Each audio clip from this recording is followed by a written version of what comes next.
Los misterios de la noche de San Juan se caracterizan por el fuego, el aire y la vegetación. De esto vamos a hablar en el siguiente video.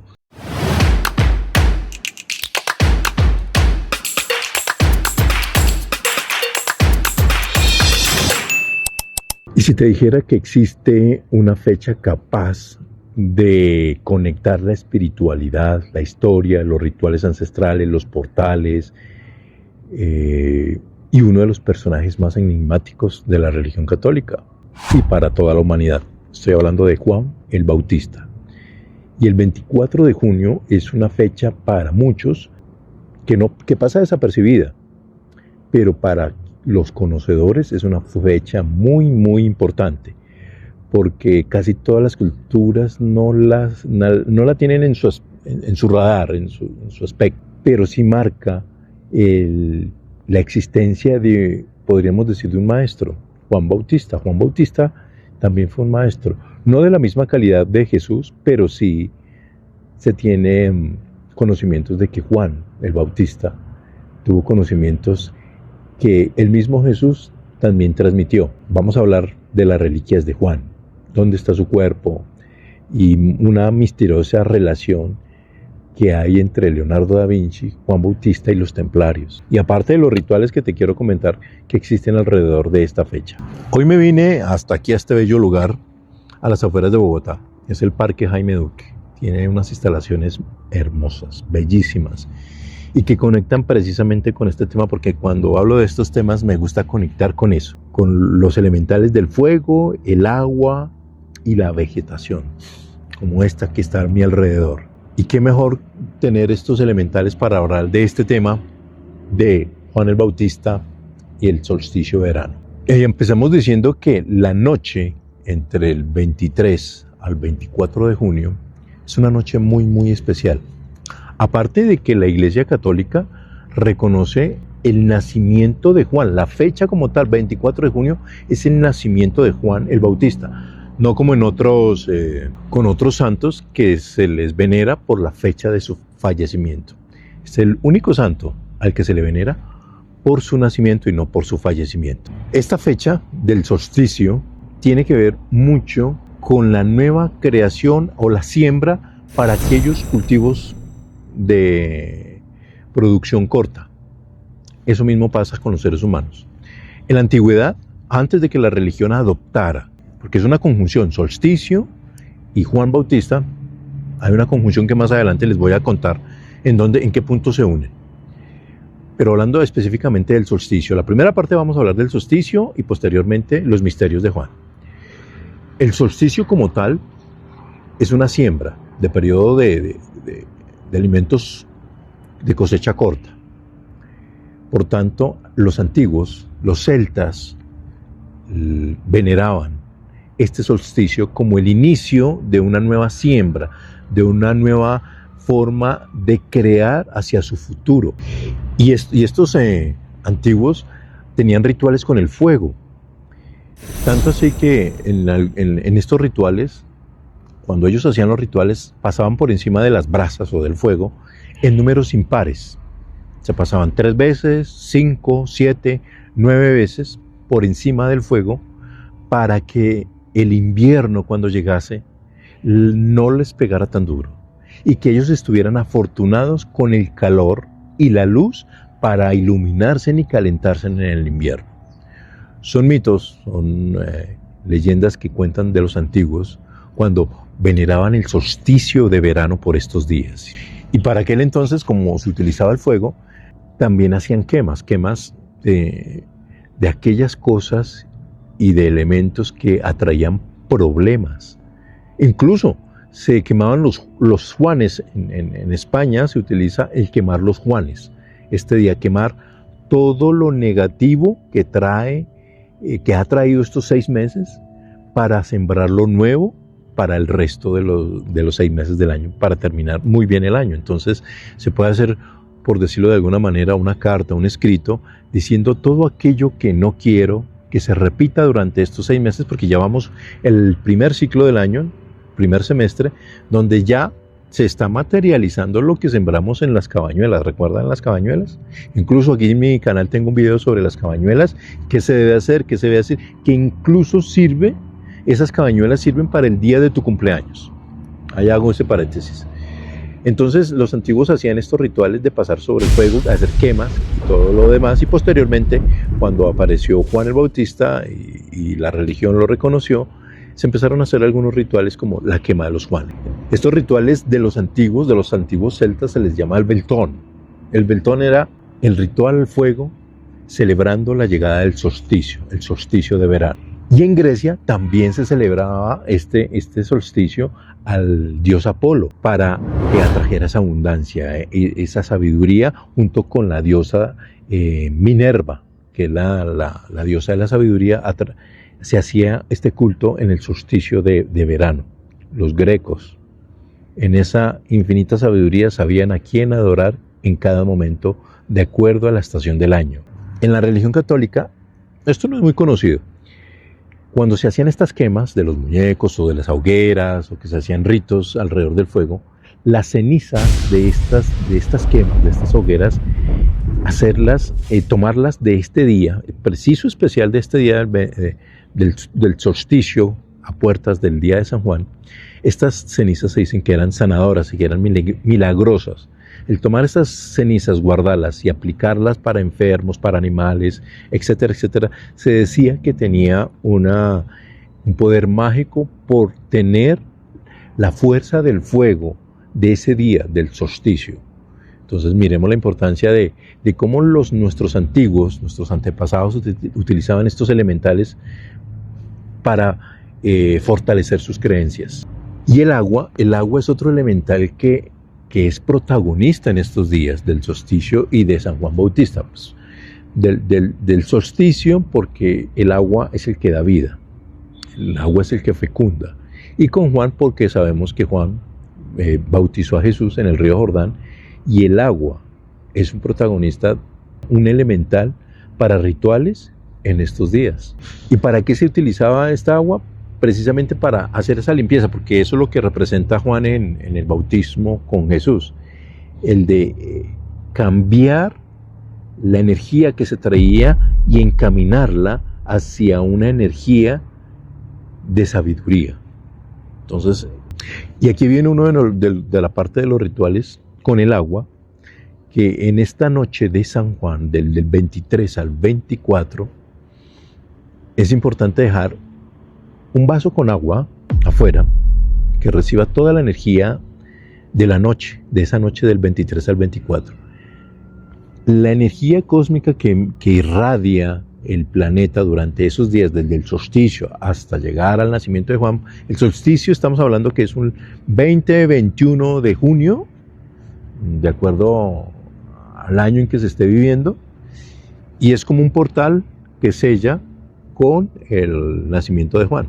Al tomar el vaso con agua y dejarlo, por decirlo entre comillas, al sereno, a que reciba la luz del anochecer, que reciba esa fuerza, al siguiente día la podemos tomar en sorbos impares. El vaso con agua que nos tomemos, terminarlo en sorbos impares. Eso quiere decir de que ese vaso con agua me lo termino en 3, 5, 7 y hasta 9 sorbos. ¿Para qué? Para limpiar, purificar mi cuerpo, mis células, e impregnarme de la sabiduría con que necesito para terminar el año. Es una práctica, no estoy diciendo que esto sea una realidad. Todo se basa en el potencial de tu mente. Donde pones tu atención, pones tu energía. Y si te da resultado, bienvenido sea. Entonces, esto es uno de los rituales de los elementales, utilizar el agua.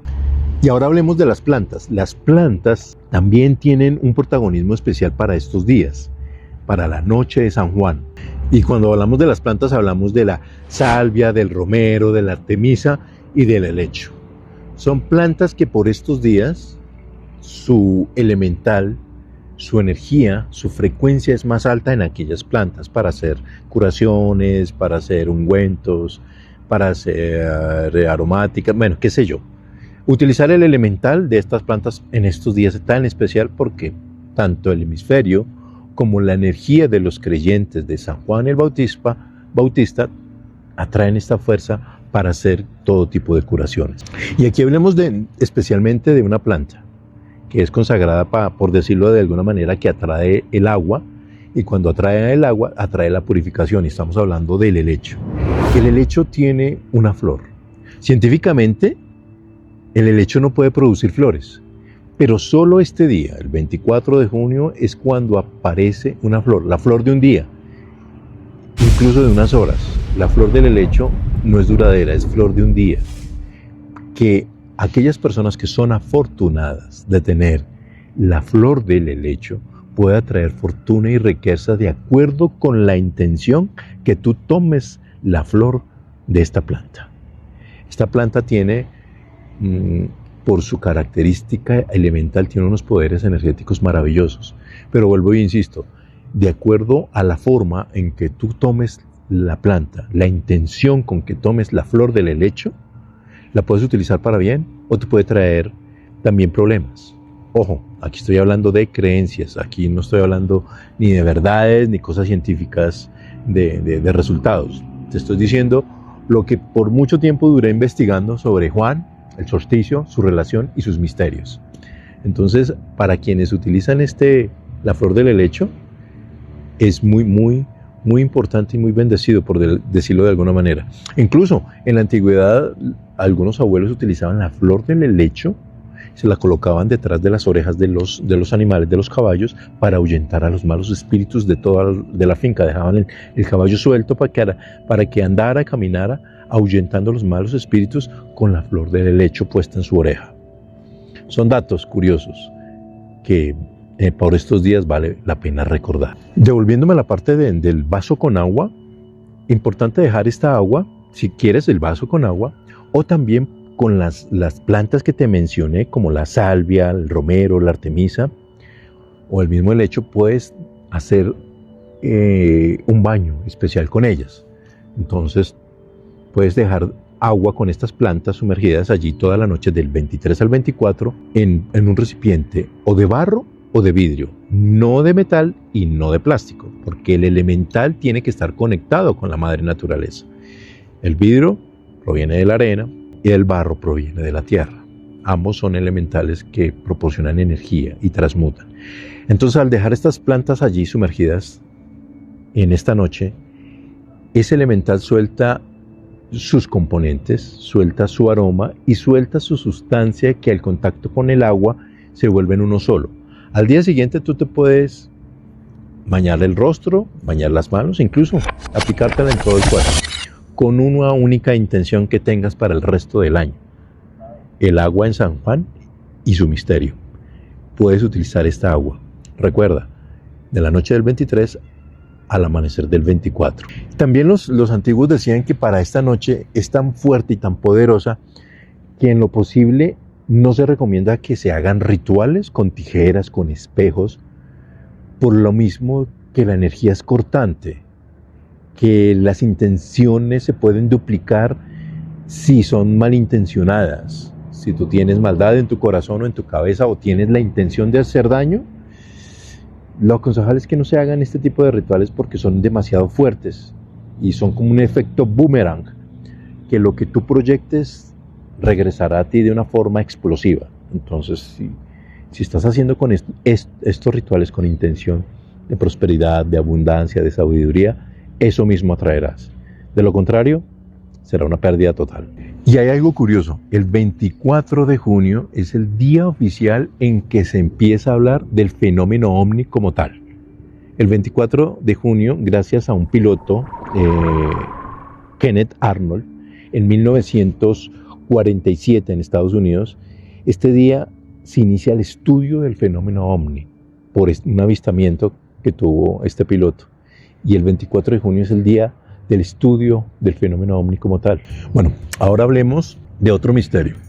Se dice que en México hay una piedra muy especial, enigmática, que solo los 24 de junio se abre un portal. La piedra se llama la piedra de Sumate, y hay una historia, muy brevemente te la voy a contar, donde dice que un pastor en una tormenta fue a esta peña, la peña de Sumate, en México, para resguardarse de la lluvia fue hasta la cima de la peña y vio una luz al fondo y pensó que era otro pastor que estaba resguardándose de la tormenta.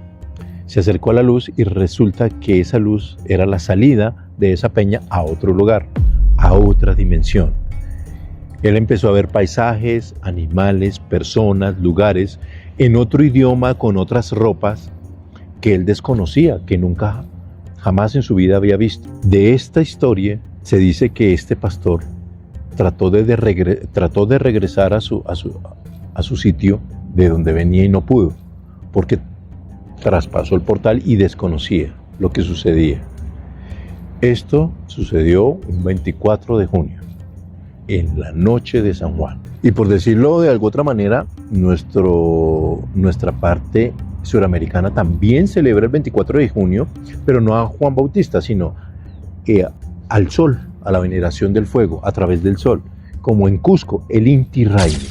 Yo tuve la oportunidad de estar en Cusco y ver la religiosidad con que estas personas celebran sus rituales ancestrales de los incas. Es una cosa majestuosa. Y es por eso que en Cusco se celebra el Inti Raymi el 24 de junio en celebración, adoración al dios sol, a su luminosidad, a su sabiduría, a toda la fuerza que entrega a esta región. Y en la isla de Pascua, en Chile, los Rapa Nui también celebran el 24 de junio, no a San Juan Bautista, sino el Día de los Indígenas, allá, en la isla de Pascua.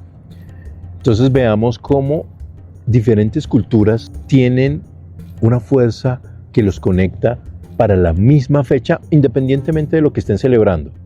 Pero la fecha, 24 de junio, con el solsticio de verano, hay una conexión muy religiosa, de mucho ritual y de mucha sabiduría.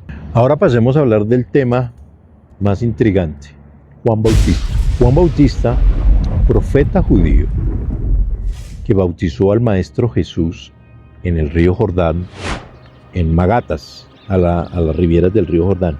En este lugar ya estuvo el Papa Benedicto XVI y Juan Pablo II visitando este lugar, el lugar donde fue bautizado el Maestro Jesús. Pero aquí hay un dato muy interesante. En la actualidad hay una religión exclusiva para Juan el Bautista. Son alrededor de 200.000 personas las que siguen a Juan como el verdadero maestro, porque algunas personas pensaban que Jesús era discípulo de Juan y que Juan era el maestro. Y que Juan, en ese momento en el que él profesaba la misma información de Jesús que vino él después a transmitir a sus discípulos, pero Juan tenía esa sabiduría en la cual la llamaron, porque en aquel entonces no era una religión como tal. La religión como tal nace después, 370 y pico años después de Jesús. Pero en ese momento esa filosofía de vida, esa doctrina que tenía Juan el Bautista, la denominaban el camino. El camino, esa misma información fue la que empezó a transmitir Jesús después de que fue bautizado. A sus 30 años, durante sus 3 últimos años de vida, compartió más a profundidad la misma información que traía de sabiduría Juan el Bautista. Esta religión que les hablo de Juan el Bautista se llaman los mandeístas. Estos mandeístas son seguidores a Juan el Bautista. Sabemos que Juan fue hijo de un sacerdote judío, de Zacarías, que incrédulo Zacarías, el padre de Juan, pedía señales de que el hijo que iba a tener Isabel, siendo estéril, él quería tener una certeza de que ese niño en el vientre de su esposa estéril iba a ser real.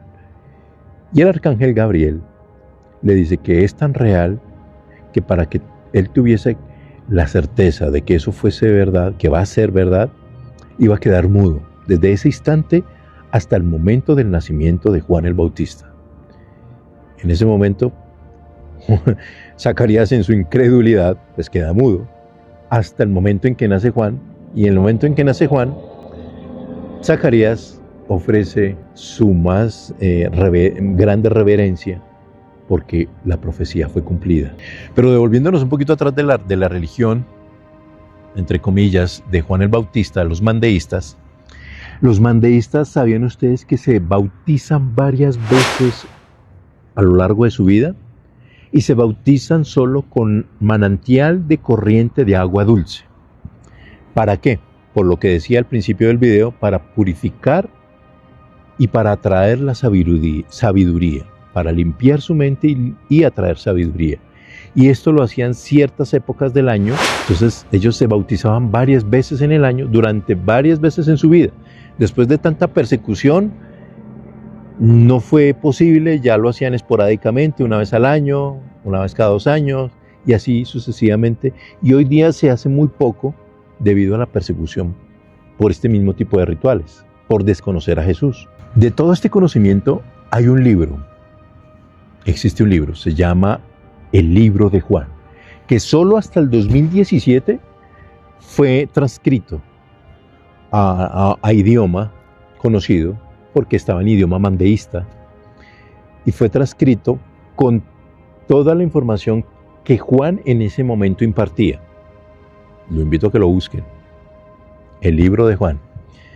En este libro he podido encontrar que hay mucha sabiduría de la cual de la actualidad estamos utilizando en diferentes filosofías. Cada filosofía optó por tener algo de él, pero a profundidad, y adoctrinarla. No hay una religión o doctrina como tal que abarque toda la información del Libro de Juan o del mandeísmo o del camino que profesaba Juan el Bautista. Pero fue en el 2017 que hubo una transcripción de este libro donde se habla de las preguntas de la verdad.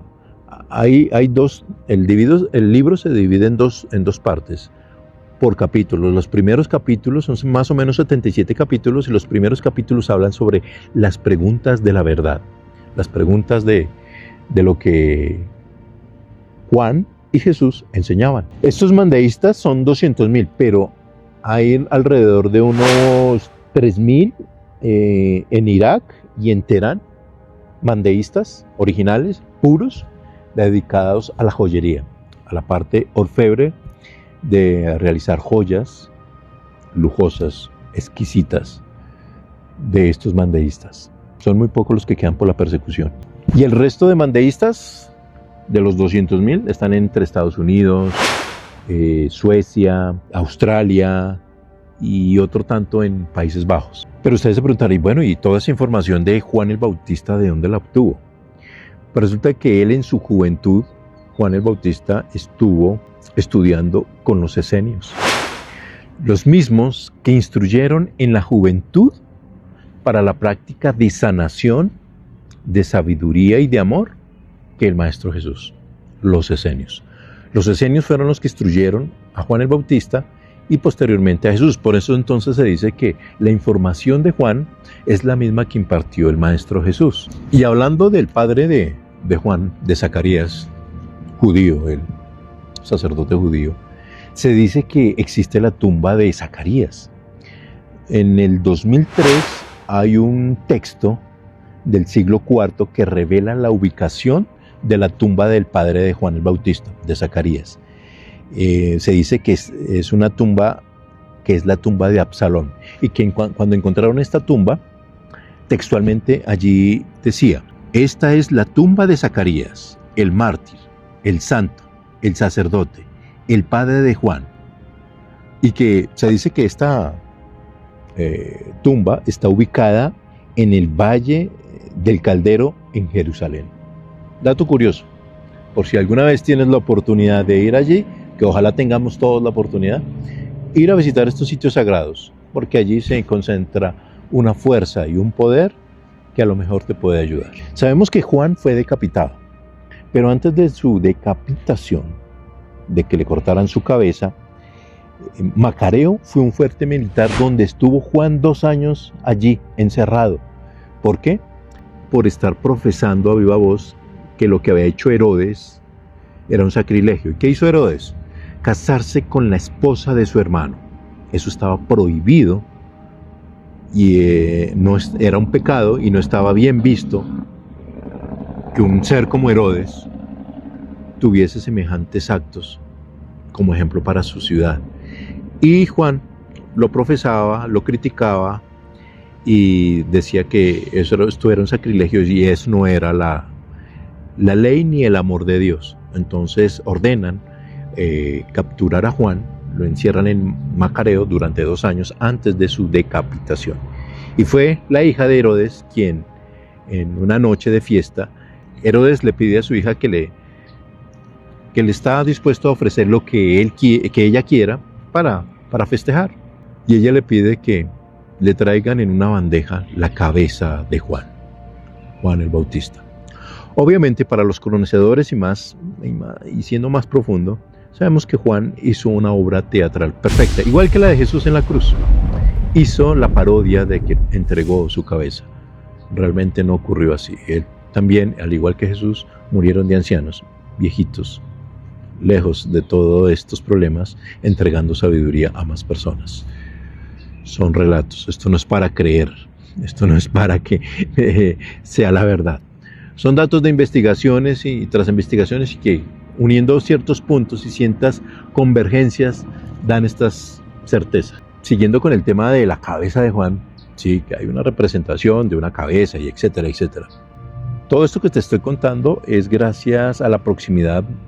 Lo más real que se ha podido encontrar y lo más verídico es de un historiador romano, Flavio Josefo. Investiga sobre él y sobre esta historia, que da datos más puntuales y más profundos, incluso de más controversia. Según Flavio, dice que la cabeza de Juan quedó allá, en Macareo, en la fortaleza militar, que quedó allá sepultada. Otros dicen que no.